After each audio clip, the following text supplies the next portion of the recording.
শরীয়তপুরের প্রাণকেন্দ্র সদর উপজেলায়, যেখানে বৃক্ষরোপণ অভিযান ও বৃক্ষ মেলা 2025 অনুষ্ঠিত হচ্ছে। আপনি নিশ্চয়ই দেখতে পাচ্ছেন আপনারা যে আমার ঠিক পেছনটিতেই এই মেলা উপলক্ষে আপনার কার্যক্রম শুরু হয়েছে গত 1 জুলাই থেকে। মেলা চলবে আগামী 7 জুলাই পর্যন্ত। তবে কর্তৃপক্ষের কাছে যেটা আমরা জানতে পেরেছি যে এই মেলা হয়তোবা 2 থেকে 3 দিন সময়টা বাড়তে পারে। এই মেলায় দেশীয় এবং বিদেশি গাছের যে সমাহার ঘটেছে সেটি একটি চমৎকার রূপ নিয়েছে এবং একটি চমৎকার পরিবেশের সৃষ্টি হয়েছে। মেলায় দেশীয় বিদেশি প্রজাতির ফলের বিশাল সমাহার ঘটেছে। এখানে দেখা যাচ্ছে যে এখানে দেশীয় জাতের আম, কাঁঠাল, লিচু, পেয়ারা, জাম, সবেদা, ডালিম, বিলম্বী, চালতা, করমচা, জামরুল সহ নানা জাতের ফলের গাছ এখানে বিক্রি করতে নিয়ে এসেছে। দেশীয় ফলেরও পাশাপাশি বিদেশি ফলের গাছগুলো এখানে দেখা যাচ্ছে। সেগুলোর মধ্যে রয়েছে থাই মাল্টা, আপনার রয়েছে ব্ল্যাক গ্রেপস, স্ট্রবেরি, এরপর রয়েছে কয়েক প্রজাতির ড্রাগন, রয়েছে প্যাশন ফ্রুটস, তারপর রয়েছে কিউ, ভিয়েতনামি নারকেল চারা সহ 50 অধিক বিদেশি ফলের চারা। ক্রেতা দর্শনার্থীরা সে সমস্ত ফলগুলো দেখে তারা আগ্রহ প্রকাশ করছে। আমার সন্তানদেরকে নিয়ে আসছি ওদেরকে গাছপালা সম্পর্কে পরিচিত করানোর জন্য, আর আমি নিজেও একজন বৃক্ষপ্রেমিক।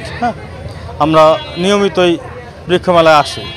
এবছর বৃক্ষমেলা অনেক রকমের গাছ উঠেছে, দেখে খুবই ভালো লাগছে এবং গাছ লাগানোর প্রকৃত মৌসুম মানে প্রপার মৌসুমে এবার বৃক্ষমেলাটা হচ্ছে, যেটা আমাদের জন্য খুবই উৎসাহব্যঞ্জক। 10 বছর যাবৎ ছাদ বাগান করে আসছি।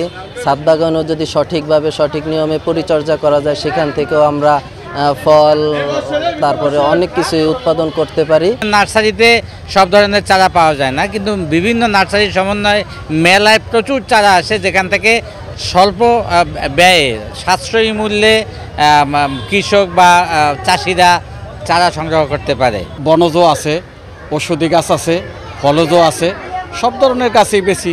আষাঢ় মাসে মেলা হইলে খুব সুন্দর হয়, সব পদের গাছই পাওয়া যায়। কাস্টমার খুব কম, আমাদের বেচা কিনা একেবারে সামান্য, কারণ লোকজন আসতেছে না। অন্য বছর মেলায় যে লোক আসতো এবছর তার 4 ভাগের 1 ভাগও নাই।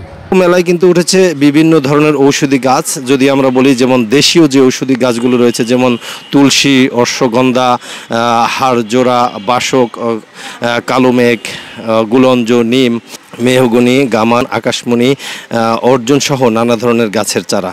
কেননা বনজ গাছ শুধু পরিবেশেরই ভারসাম্য রক্ষা করে না, ভবিষ্যতের কাঠের চাহিদা পূরণের সাথে আর্থিক লাভবানও হওয়া যায়। ফুল প্রেমীরা রয়েছে যাদের জন্য নানা রকমের রঙিন ফুলের স্থান পেয়েছে আমাদের এই শরীয়তপুর সদর উপজেলার বৃক্ষ মেলায়। যেমন রয়েছে এখানে গোলাপ, গাঁধা, চন্দ্রমল্লিকা, ডালিয়া, তারপরে রয়েছে অর্কিড, রজনীগন্ধা, জিনিয়া, বাগান বিলাস। আমরা যেটি কর্তৃপক্ষের কাছে জানতে পেরেছি যে আসলে যে পরিমাণে দর্শনার্থীদের ভিড় হওয়ার কথা অন্যান্য বছরের মতো, সে ধরনের দর্শনার্থীদের কিন্তু এখানে দেখা যায় না। আসুন গাছ লাগাই, পরিবেশ বাঁচাই, সবুজ হোক জীবন, গাছ লাগিয়ে নিশ্চিত হোক আগামী ভবিষ্যৎ। BM ইসরাফিল, সময় সংবাদ, শরীয়তপুর।